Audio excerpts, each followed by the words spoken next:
Chapter 1491, Maid Cafe. The Neon Maid Cafe has far more variety than the Huashu Kingdom.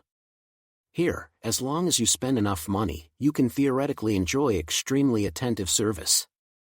The maids here are all young and beautiful girls, and very few are over 25 years old. Most of them are students who work part-time. Service is paramount here, and their smiles never fade. They politely respond to all kinds of requests from guests.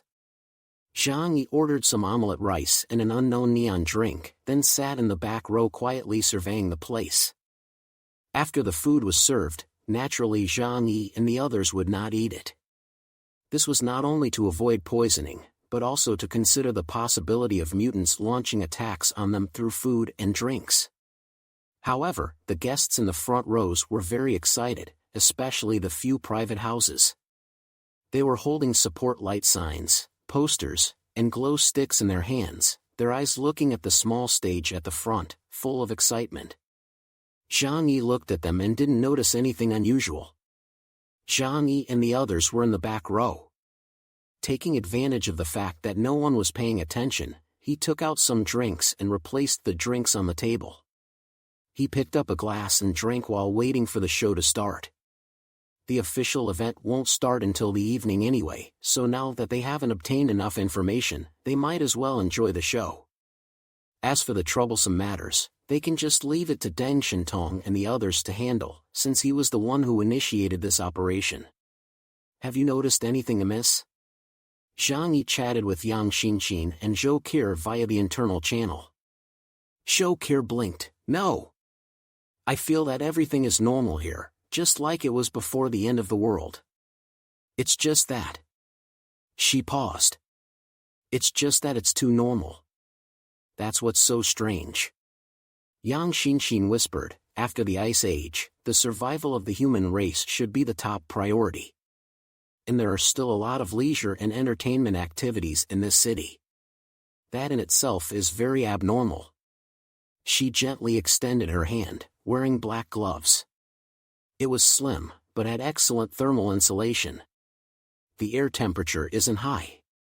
But their clothing doesn't look like it can withstand temperatures of -60 degrees. This is also very strange. Zhang Yi nodded slowly. This is also something I've always found hard to understand. Normally, only mutants with relatively strong physical constitutions, or people wearing specially made combat suits, can withstand such low temperatures. However, throughout Edo Castle, people were only wearing ordinary winter clothes. Even in Akihabara, you could see girls wearing winter-made outfits. This was all too abnormal. There are only two most reasonable explanations. Either, all the people walking around Edo Castle are mutants, and they have obtained the attribute of cold resistance. Or, it is a mutant with extremely strong abilities who has changed their lifestyle. For now, let's just wait and see what happens, Zhang Yi said lightly, taking a sip of coffee. Soon after, a host walked onto the stage in front of the audience, beaming from ear to ear as he announced that the day's performance was about to begin. Mina-san. The universe's #1 super cute teenage idol, Miss Terracotta Toru, is about to take the stage. As the host's exaggerated introduction was made, the crowd below immediately became agitated. In the front row, there were a few tables with people wearing headbands with the name Terracotta Toru on them, as well as a few middle-aged men in suits. They waved their glow sticks excitedly and shouted Terracotta Toru's name. Then, a young girl in a cute performance costume walked out from behind the curtain. She was dressed in blue and white, wearing high boots and carrying a guitar. She walked to the center of the stage, beaming from ear to ear, and waved enthusiastically to the guests below. Thank you all for your support. Doors would like to thank you all very much. Next, please listen to my latest song, All Humans Are Maggots. The smile on Door's face was incredibly sincere. The professionalism of Neon Underground idols is well worth learning from for domestic young actors. At least they always do a good job of superficial work. The fans below are already excitedly waving their glow sticks. And in the backstage area, the band has already started playing. A small band consisting of a drummer, keyboardist and bassist, with Terracotta Doors himself taking the position of lead singer and guitarist. The restless music resounded through the entire cafe with a powerful drum beat. Doors' singing wasn't bad at all. As an underground idol, she must be quite talented to be able to sing at a maid cafe in a place like Akihabara. Her sweet voice almost seemed to pierce the ceiling. As she sang, the fans below also stood up and started dancing to the beat, waving their glow sticks in the air. Zhang Yi was originally quietly drinking his coffee and listening to the song, but the next scene almost made him spit out his coffee in surprise. Those fat private houses and middle-aged office workers in suits were actually dancing with all their might with bodies that were not supposed to have much vitality. The lights were dim, and their arms waved nimbly with the glow sticks in their hands. The red and blue lights flashed, and the movements were uniform, turning into circles and Mobius strips. Following the fast and slow beats of the music, they were like professional cheerleaders. As he watched this group of guys dance with all their might, Zhang Yi also gained a deep understanding of just how powerful the underground idol culture of Neon really was. His right leg couldn't help but gently shake along to the music. Music is infectious. He had forgotten how long it had been since he had engaged in such effortless group activity. Even Zhou Qi and Yang Xinxin had a strange gleam in their eyes when they looked at the stage. As long as they are human, they need to participate in social activities and will like wonderful performances from the bottom of their hearts. Zhang Yi and the other two people actually watched the entire performance from beginning to end. Their original plan was just to find a place to gather some information. By the time the performance was over, Teradori on stage was already sweating profusely, but the bright smile on her face was still as warm as a sunflower. She took a half step back and bowed deeply to the audience below. Arigato, Mina-san. It had been more than an hour since the performance ended. Zhang Yi glanced at the time and decided to leave the maid cafe. As he was about to leave, a very cute-looking maid quietly slipped a note into the palm of his hand. After Zhang Yi left the door, he opened it and took a look. Zhou Qi and Yang Xinxin also immediately looked over, their gazes somewhat unkind. "Brother, what did that girl give you?" Zhang Yi shook the note in his hand, an address. He squeezed his hand slightly, and the note turned to dust and scattered in the air. "Let's go, it's still early, let's go explore somewhere else." Chapter 1492, Kabuki Theater. On the other side, the combination of Fatty Sue, Uncle Yu, and Flower were exploring Edo Castle in a different direction. Although Zhang Yi repeatedly reminded Fatty Sue that the Kabuki Theater would not be open during the day, he still longed to visit this place, so he followed the map's directions and led Uncle Yu and Flower in that direction. Flower is a cat, and Uncle Yu doesn't really know anything about this stuff, so he was fooled by Fatty Sue.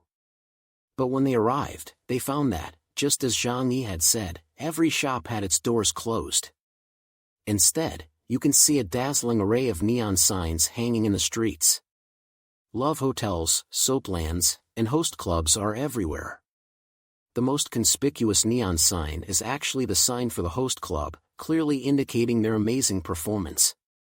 The most impressive one is a guy named Roland, and the sign shows that he has sold 150 million won worth of drinks this year. Of course, one refers to the unit of neon currency. Amazing! Is this the king of cowboys? But this figure must be from 2 or 3 years ago. Fatty Sue sighed in disappointment as he looked at the silent and empty Kabuki Theater. Uncle Yu, although old, was not stupid and had already realized what kind of place this was.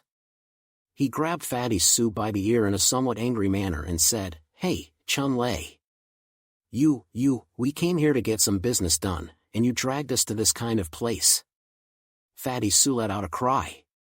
"No way! I was just curious, to see if I could run into a handyman." "Stop bullshitting. Snap out of it." Even Flower lowered his head and sniffed the air, his face fierce as he bared his teeth at Fatty Sue. There was nothing he could do, so Fatty Sue had to change direction. But how could something like this be difficult to find in a top-level private residence? He had long since prepared a strategy for his visit to Edo. Soon afterwards, he appeared in a figurine shop and began to drool in the face of the dazzling array of figurines. Oh my, is this heaven? I have to get the boss over here and let him take all this stuff away. Fatty Sue exclaimed excitedly. Uncle Yu and Flower were behind him, one with a face full of black lines, the other meowing a low threat. Fatty Sue smiled innocently and scratched the back of his head. Just for a moment, let me have a look. Uncle Yu sighed helplessly. Just for a moment.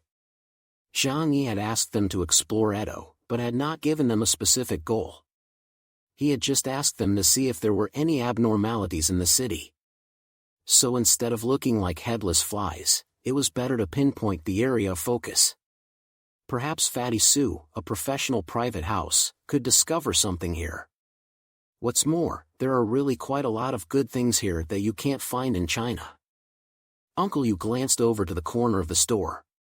There were some interesting toys piled up there, as well as books with exceptionally exciting covers. He coughed, blushing slightly, then quietly moved his feet over to them. The Liangdu Museum. Deng Shintong had brought Bai Chunyu and a few others to this neighborhood. They kept their caps pulled low, bought a few cups of hot coffee nearby, pretended to be passers-by, and kept an eye on everything around them. Pedestrians hurried to and fro on the street, and the Liangdu Museum was open as usual. However, not many people were interested in appreciating the cultural relics inside in the bitter cold today.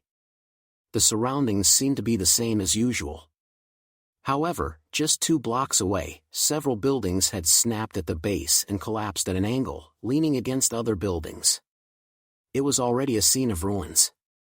However, the residents of Edo seemed to have long since become accustomed to this, and continued with their daily lives as usual. Deng Shintong, with his hands in his pockets, followed the crowd past the doors of the Liangdu Museum. After a while, he met Bai Chunyu, Bai Li Changqing, and Wu Di on another street. The 4 of them looked around from the 4 directions of the street to get a full picture of the situation. There doesn't seem to be any troops or mutants stationed in the area. If we want to invade, it won't be difficult, Bai Li Changqing said. Bai Chunyu crossed his arms and added, there are 2 possibilities. First, the Neonites haven't realized the importance of what we're looking for. Second, the object has already been moved. Deng Shintong thought for a moment and said, in any case, since we're here, we should take a look first. We're determined to get that thing.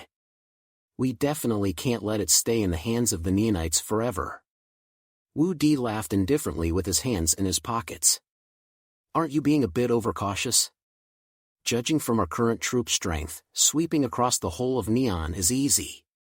The Columbia Navy won't be able to get here in time to help, and we can take over the whole of Edo. I say, let's just kill our way into the Dalian Library or break into the Royal Demon Court and grab their boss, forcing them to hand over our national treasure. Why go to all this trouble? Bai Li Changqing frowned slightly. Wu Di, you're still as impatient as ever. Don't forget, this isn't our territory, so it's best to be careful. Wu Di was about to argue something back when Bai Li Changqing continued, even Zhang Yi is cautious, so what makes you so arrogant? Wu Di's words were on the tip of his tongue, but he swallowed them as soon as he heard Zhang Yi's name. He was completely convinced by Zhang Yi. After all, he had been beaten up badly, and now the other party was an even more formidable presence than he could ever hope to be. Okay, so what do you guys think? Deng Shintong pressed the brim of his cap. Tonight, after dark, we'll sneak in and take a look. That's why we absolutely need Zhang Yi's help. He is not only strong in combat, but also a master at infiltration and investigation. Infiltration and investigation officers are really very important. Although Zhang Yi doesn't have a leather suit, his abilities are very useful and he won't be so easily caught by the other party and do messy things. After discussing it, Deng Shintong made the decision. He immediately contacted Zhang Yi and explained his thoughts. The area around the Daliandu Museum has been investigated and no abnormalities have been found. We will move tonight. He looked at the huge inverted pyramid-shaped building and added, if all goes well, we can take what we want without alarming anyone. I hope so, Zhang Yi said. I haven't found anything unusual here either, so let's just wait quietly for nightfall. Deng Shintong and the others felt it was inappropriate to keep circling the area, so they found a cafe and sat down inside. The group ordered some coffee and began to wait quietly for nightfall.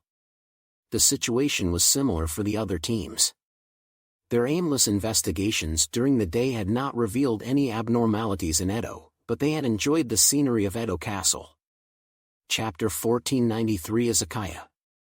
Fatty Su was very happy today. At first, he was a bit reserved, for fear of being recognized in Edo. But gradually, he let his guard down. According to estimates, the population of Edo Castle was at least more than 500,000. After all, nearly a third of the entire Neon is concentrated in this city. After the end of the world, this place was the least affected, and many people were still able to make a living. Fatty Su alone was just one of countless fat geeks on their way to Akihabara on the pilgrimage, and attracted no attention. After all, for the time being, they hadn't done anything, and the intelligence system could simulate the perfect Neon accent, so no one would have noticed that they were outsiders. Fatty Su had a great time in Edo Castle. The money Deng Shintong gave them was more than enough, and he excitedly bought a few exquisite figurines before impatiently experiencing other otaku cultures in Edo. Unfortunately, they had to move at night and were unable to appreciate the style of the kabuki theater. But Fatty Su, who had prepared a strategy, followed the map and still explored the famous otaku culture base here. Uncle Yu looked at Fatty Su helplessly, but for now Zhang Yi had only told them to wait until nightfall without giving any specific instructions. So they let Fatty Su go ahead. As for Flower, she simply curled up inside Uncle Yu's thick clothes and went to sleep. Uncle Yu, Uncle Yu. Hurry, this place is awesome. Fatty Su pointed to a shop in front of them and shouted excitedly at Uncle Yu behind him. Uncle Yu walked over helplessly. I know, what did you find this time? But when he looked closer, he couldn't help but feel a twinge of excitement in his eyes. He didn't know how Fatty Su had found it, but in a remote alley, there was a bar that was open during the day. At this time, according to Neon time, it was about 3 p.m., and the sky was already getting dark, but there was still some time before it entered the night at 5 p.m. Why did Uncle Su know that this was an izakaya? It was obvious, there was a huge shochu bottle-shaped sign in the doorway. Hey, Fatty Su, are you crazy? You're drinking at a time like this? Uncle Yu frowned and gave Fatty Su a stern look. Fatty Su hurried over and whispered in his ear, this isn't just any izakaya, it's got a special killer drink. I've done my research. You'll know as soon as you go in. Special, death trap? Uncle Yu's brows furrowed even deeper. I mean, what time is it? Fatty Su begged, I just want to see the world. I promise I won't drink, just juice, okay? Uncle Yu refused, but he couldn't stand Fatty Su's constant pleading, and he promised not to drink and cause trouble. Uncle Yu then contacted Zhang Yi and explained the situation. At that moment, Zhang Yi had just left the maid cafe and was planning to kill some time in a pachinko parlor or experience the neon-themed arcade. Hearing what Uncle Yu had to say, he glanced at the sky and said, no alcohol. If you run into any weirdos, let me know right away. You can indulge him in other ways. Okay, I understand. Uncle Yu ended the call and stared at Fatty Su and repeated, remember, no alcohol while on duty. Fatty Su's excited face looked as if he had drunk 2 caddies of dried sweet potatoes. Great! Fatty Su really wasn't there for the sake of drinking. To be precise, he was there for the young waitresses who served drinks in the izakaya. His drinking ability was terrible, and he couldn't drink much at all, but his greedy and lustful nature had never changed. Once inside, he immediately strutted over to a private room and sat down. The hostess, dressed in a white kimono, came over, smiled, bowed, and asked if the guests needed anything. Uncle Yu crossed his arms, sat down in the corner, and looked as dark as a piece of cast iron. He replied coldly, "No need." He wasn't interested in the neon woman. Fatty Sue came over and said with a smile, "Uncle Yu, just think about it from a different perspective. We're also kind of bringing honor to the country." Uncle Yu rolled his eyes. "You really are getting a little too much. I'm telling you, I'm not going to make a mistake at a time like this." He was a military man and knew how to act with restraint, which is why he was as confused as Fatty Sue. Fatty Sue, however, simply waved his hand and said to Mama-san, "Two of them. No one over 18. Mama-san smiled and bowed, then withdrew. Uncle Yu couldn't hold back any longer, and said to him with gritted teeth, "Zhang Yi indulges you, but you shouldn't be so reckless. What do you mean by not wanting anyone over the age of 18? Fatty Sue blinked. "Of course it's the fruit plate. Damn it. Do you believe your own words?" Just as Uncle Yu was about to punch him, Fatty Sue held his hand, and his eyes became serious. "Uncle Yu, don't get excited. I didn't come here for no reason." "Humph, of course I know you have a reason." "Oops, that's not what I meant." Fatty Sue looked around, then lowered his voice and said next to Uncle Yu, "Uncle Yu, you know, although I may seem like a loser most of the time, I'm at least a 9,000 supernatural ability index ice and snow type mutant." Uncle Yu widened his eyes and looked up and down at Fatty Sue. "You do have a good sense of self." "Ahem, that's not the point," he said seriously. "What I meant to say was that I am more sensitive to changes in air temperature than the average person." As he spoke, he held out his hand in midair, as if the void had slowly grasped something. "I haven't forgotten the boss's mission. Right now, I am working very hard to improve my usefulness and avoid being a burden to everyone. That's why I've been walking towards crowded places all the way here." Uncle Yu put away the look of contempt on his face and said, "What have you discovered?" Fatty Sue stared at him and said seriously, "These people look quite normal, but their body temperatures are obviously wrong. Even the boss and the others haven't noticed this. But I have." "Body temperature?" Uncle Yu couldn't help but freeze for a moment. How could anyone notice this? "So what's your plan?" A deep smile curled the corners of Fatty Sue's mouth. He looked up as the Mama-san walked over with a few sexy hostesses, and rubbed his hands together. "I need to experience it for myself to prove my hunch." Uncle Yu was almost outraged. After all that talk, he just wants to get close to the young lady? Chapter 1494, As Night Fell. The four groups were all moving around Edo Castle, not far apart from each other, and all centered on the Liangdu Museum. Zhang Yi and the others found a Japanese restaurant and waited there for nightfall. The aroma of the barbecue filled the air, but no one ate. Zhang Yi glanced at the time displayed on the smart system on his retina, then looked out the window at the gradually darkening sky. It was almost night. As soon as it got dark, they would strike. Over at the izakaya, Fatty Sue was already hugging left and right, drunk on juice. He even took the belt off one of the hostesses and wrapped it around his head. An obese, salty pig's hand placed a pat on the hostess's thigh. "Wow, young girls are good, their thighs are very elastic," Fatty Sue said with a lecherous smile, while giving Uncle Yu a wink. Just as he thought, the people in Edo Castle were weird. Uncle Yu's eyes swept fiercely over the people in the izakaya. If it was really true, as Fatty Sue had said, that the people here had abnormal body temperatures, then they were obviously not ordinary people. It is highly unlikely that they are all mutants. The greater possibility is that these people are all puppets, or products created by supernatural powers. As he thought this, Uncle Yu's muscles tensed.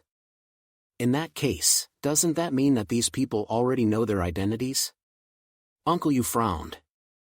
The hostess sitting next to him saw this and smiled, holding a glass of wine and coming over to sit next to Uncle Yu. "Uncle, since you're here, why are you sitting here alone? Here, let me toast you," okay?" the hostess said and handed over the glass in her hand.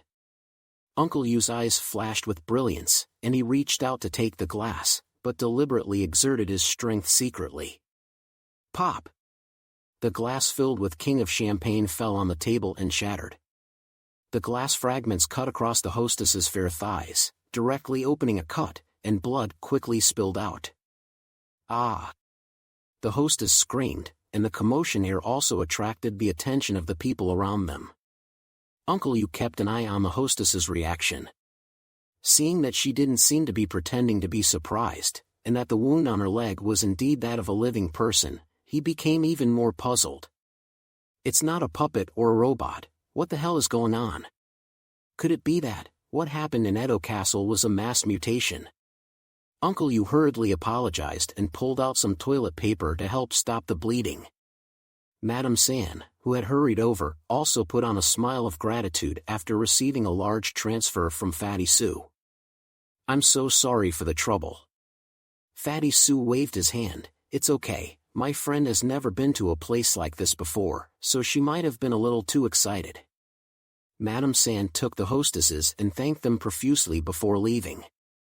Uncle Yu's puzzled expression in his eyes did not fade for a long time. What on earth was going on? Fatty Sue was unable to communicate with Uncle Yu on the spot.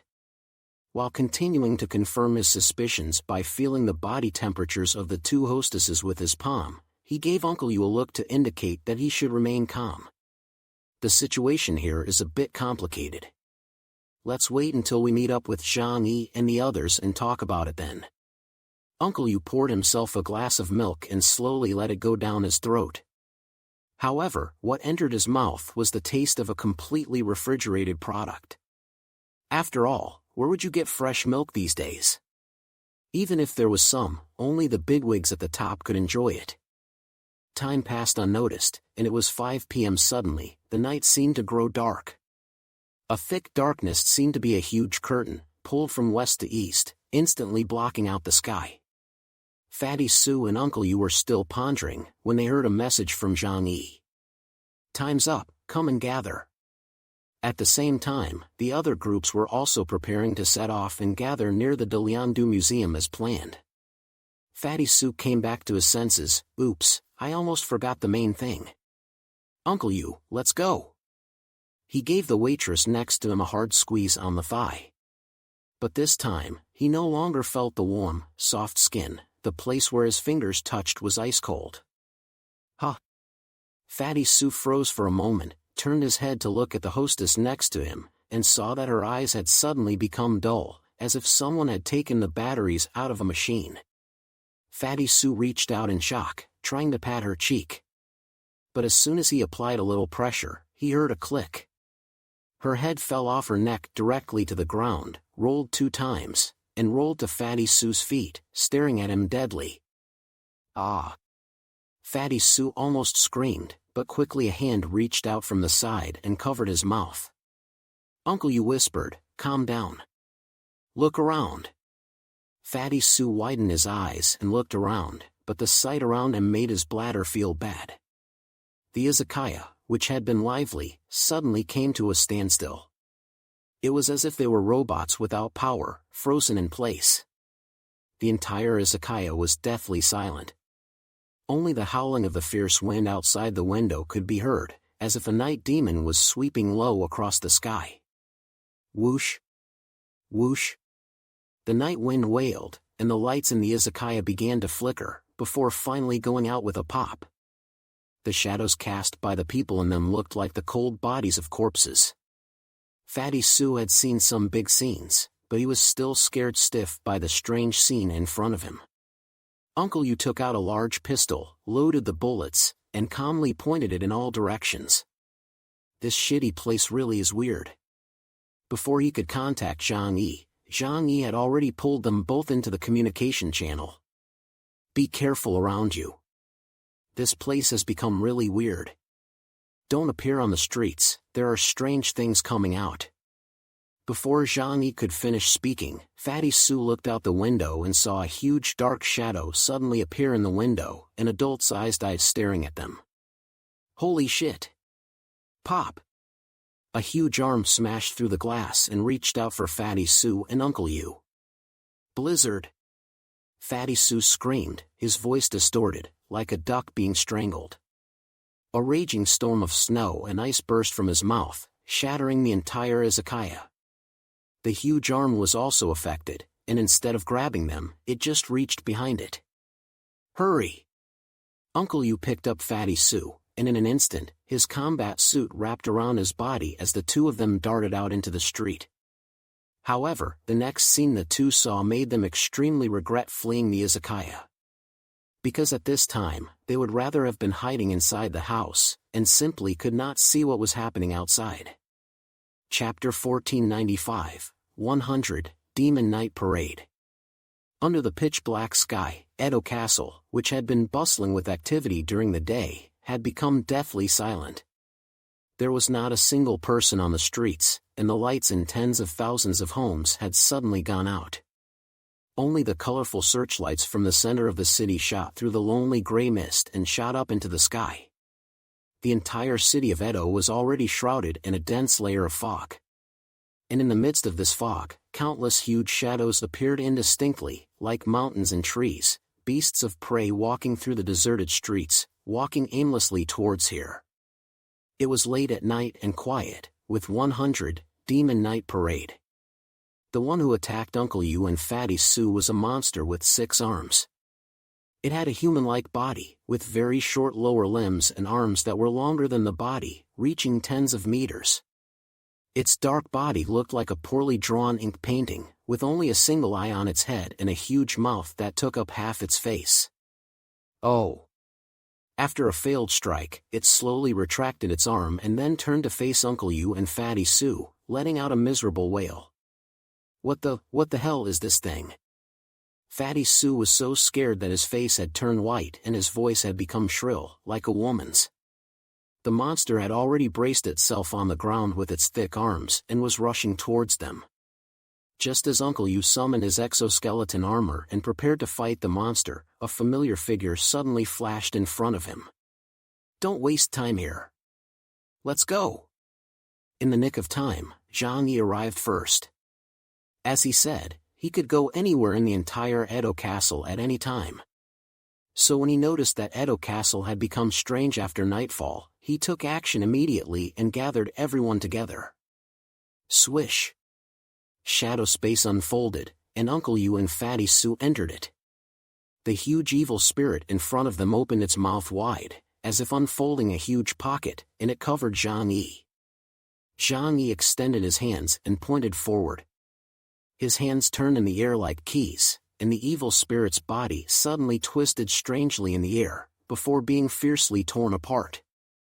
Space skill divine realm netherworld cleansing, an instant, unsolvable strangulation technique with a 3-kilometer radius.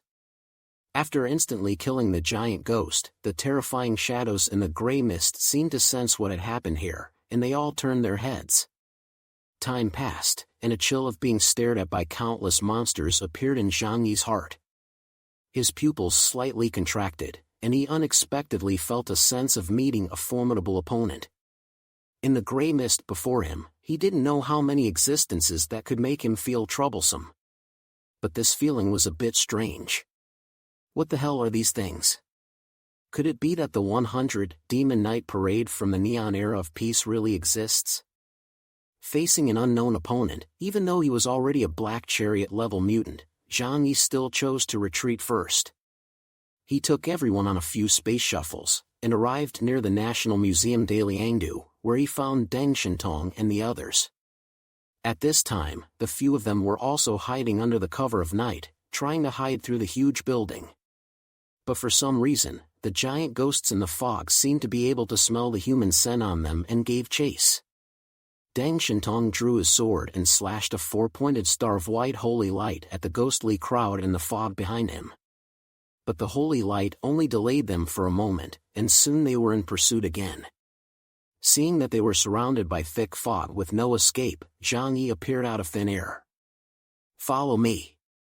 Zhang Yi told Deng Shintong and the others to enter shadow space as well, and then without hesitation, he headed towards the outskirts of Edo City for a space shuffle. He definitely didn't dare to act rashly without figuring out what secrets this city was hiding. A moment later, Zhang Yi had already soared high into the sky. He looked back at Edo Castle, which had long been shrouded in thick fog. At the moment, the city was shrouded in shadows, and the figures of ghosts and monsters could be seen everywhere. This scene made him feel creepy. He had never seen such a strange sight in the human world. I really don't know what happened in Edo during this period of time after the end of the world. With this happening, the Royal Demon Court and the Columbia Navy forces could not possibly not know about it. However, they have never detected any significant energy fluctuations here. Could it be that their people are just ignoring it? Or are these strange things also under their control? Zhang Yi knew very well that even if he used his current strength to break into the ranks of the 100 Demon Knight Parade, he would probably not be able to escape unscathed, and would only be able to rely on his ability to escape. To put it in a cliché way, if the mutant that appeared in Edo Castle today was not Zhang Yi, even if he could escape, he would probably be seriously injured. Go! Zhang Yi did not hesitate for a moment as he fled into the distance. Fortunately, the fog only covered the area of Edo Castle, and it quickly dispersed once it reached the outskirts. After Zhang Yi landed, he made sure that there were no other mutants around before allowing Deng Shintong and the others to come out of shadow space. At this time, everyone's faces looked a little bad. It had just gone dark in Edo Castle in an instant, and the change from a bustling city to a living hell had caused them to suffer a huge shock. Deng Shintong, with a serious expression, rested one hand on his elbow and the other against his chin, muttering to himself, "Impossible. According to our knowledge of Neon, there is no way that so many terrifying beings could appear in this place." Zhang Yi glanced at him and said indifferently, "Didn't you say that your investigation of Neon was already complete?" Deng Shintong gave a bitter smile and explained with some embarrassment, "You know, Neon is one link in the chain that blocks the Huashu Kingdom from going to sea, and the Columbia Navy is stationed there. Even though the Deng family intelligence network is very powerful, it is unable to accurately collect all the information on Edo." Zhang Yi looked deeply at Deng Shintong, walking step by step until he was in front of him, his sharp gaze forcing Deng Shintong to meet it. "Are you really sure you don't know anything? Did you really just ask me to come to Edo just to get a copy of the Heart Sutra?" Deng Shintong's eyes did not flinch for a second as he nodded vigorously. "I can vouch for it with the honor of being a successor of the Deng family. This is the first time I've come into contact with all of this." Deng Shintong's eyes did not look like they were lying, and someone so proud as him would not easily swear in the name of the Deng family. Zhang Yi rubbed his eyebrows. "From what you've said, we have no idea what the situation is here. The operation in the dark has to be cancelled for now. How about changing the plan of action to daytime?" Bai Chunyu then said, "I'm afraid that's going to be difficult. During the day, the Daliandu Museum will be visited by people, and if we sneak in, there's a high risk of being exposed. Once the Royal Demon Court and the Columbia Navy find out, there'll be big trouble. Even if we can escape, it'll still cause huge trouble. The most troublesome thing is that once the Heart Sutra is no longer in the museum collection, it has already been moved. Then they will realize the value of this object.